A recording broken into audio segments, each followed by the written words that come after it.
Hi, welcome back. So today I'm going to be talking about identity, what makes us us, whether that's formed primarily by us or the community around us, and yeah, this whole idea of participation and identity. And I kind of borrowed this idea from an essay that I read on Aeon, or Eon, I don't know. It's a very cool website. And the title of the essay is the title of this video, I think, which is to be is to participate. And it comes from this anthropologist's idea, French anthropologist called Lucien Levy-Bruhl, who these days is considered like a very controversial figure. Like some of his theories have been questioned quite greatly. But for the intents and purposes of this video, I'm picking and choosing things that fit what I've been thinking about from his framework, I suppose. So he has this idea that to be is to participate. And what this essentially means is that our identities are formed first through the people that we are closest to, in a way.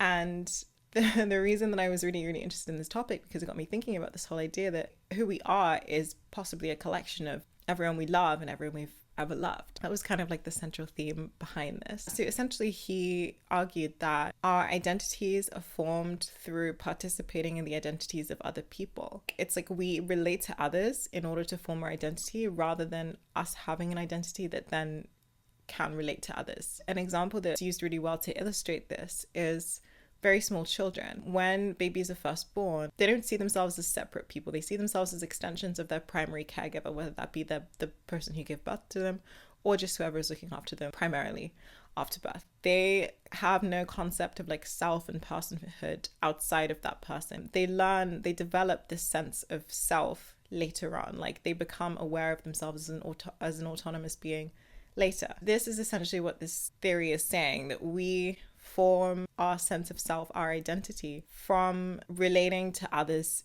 in a similar way. And it's something that I found super interesting, considering like the different relationships that we form throughout our life and how that forms who we are. It got me thinking about like, so for example, my little brother and I, we have not lived in the same place for 10 years, but we're exactly the same. But whenever we are together, like a lot of people comment on how many of the same mannerisms and things we have. And it's because we were shaped by each other, but then also like by being so close to our parents. Like there's a reason that we are both like this. And then it got me thinking about like identity shifting and how like personally my identity I feel like has changed. I've been in so many different contexts in my very short life, and I feel like my identity has shifted, if not even just a little bit, in each of these contexts. And it makes sense because the people I was closest to changed. So I was taking on different parts of these new people while still keeping some of the people from before. For example, who I am in any given context at any given time depends on who else's identity I'm participating in.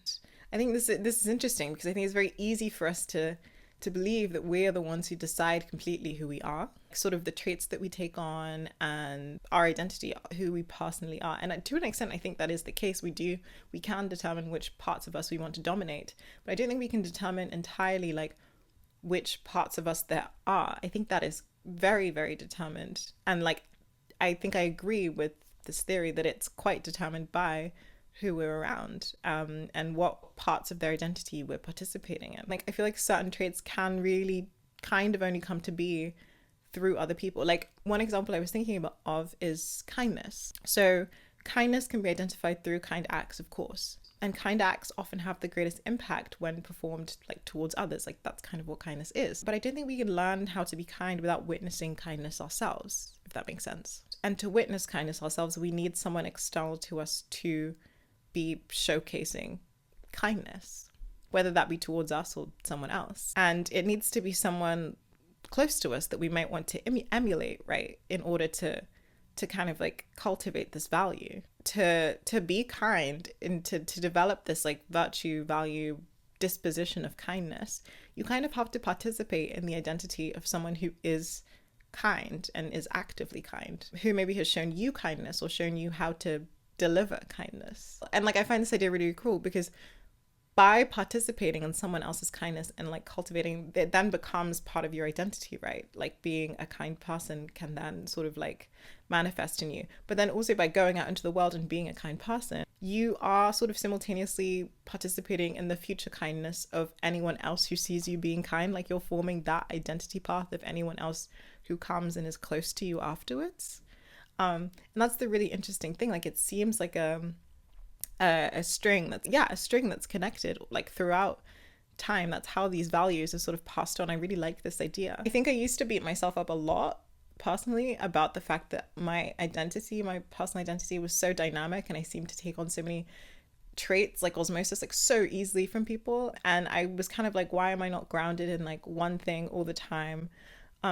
Why are things always shifting and changing in me? But I think like reframing it through this idea of like participation and being a collection of all of these people who I've witnessed and been close to is a much nicer way of seeing it. Of course, we're allowed to shift and change when we switch contexts. I don't think identity should be seen as something fixed. It's very dynamic. It's very transient. And I think sometimes we like to think of it as something essential and intrinsic to us, but I don't think that's always what it is. It can really be shaped by those around the world around us and those around us. For example, I have this very like big sense of adventure, and it's thanks to my like seeing my mum go out in the world and be adventurous. I am so curious about things.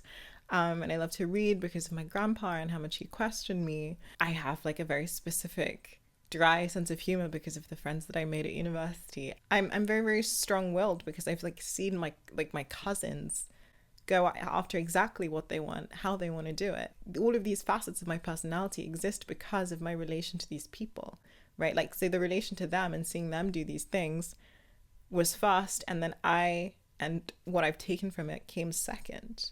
I'm participating in those things about them. I'm really trying not to feel any like shame and like stuff moving and shifting to make room for new things. I think it's actually really, really like beautiful. Identity is very fluid. It's ever changing, but we don't completely lack agency when it comes to forming it.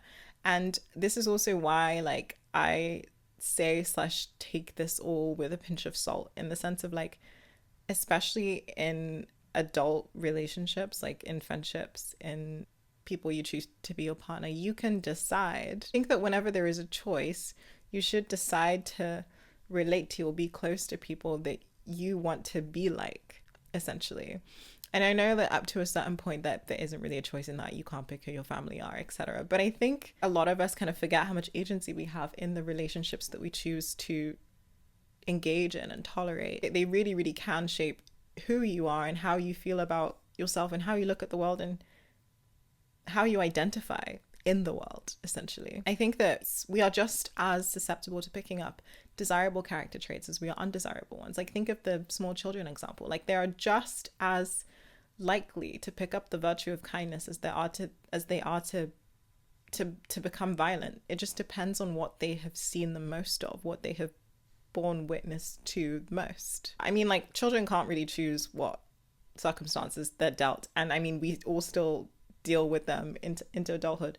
But as adults, we kind of, I think we have a little bit of agency, at least. I know there's a lot of unconscious stuff going on, and yeah, but I think as adults, we do have a little bit of agency in choosing who we want to be by curating our environment with people who have those traits, the traits that we want to possess. I mean, like, obviously this is like much easier said than done, but it's definitely worth keeping in mind. So through this notion of identity participation, our identities are carried through the people that we relate to, but they also persist in some way long after we ourselves personally are here to carry them through how we relate to other people. I think there's something very, very moving about that, like the knowledge that the fundamentals of who we are being passed down through time like a baton, and that identity might be something that's collectively held, sort of beyond the constraints of our individual lifetimes. I think we are who we participate in, and who we are will form a million future identities, and it's all interconnected. And I just really, really in awe of this idea that we are just each other, past, present, and future. Yeah. So that's my take today. We are to be is to participate. To form an identity is to share in many identities, in a way. If you like this video, let me know. If you didn't, also let me know. I would love to have a conversation about this, hear other people's thoughts. This is exactly how I was thinking about it.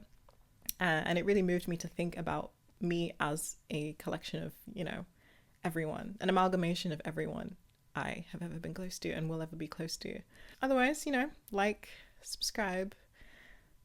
etc. I might make this a podcast, so if you're listening there, great.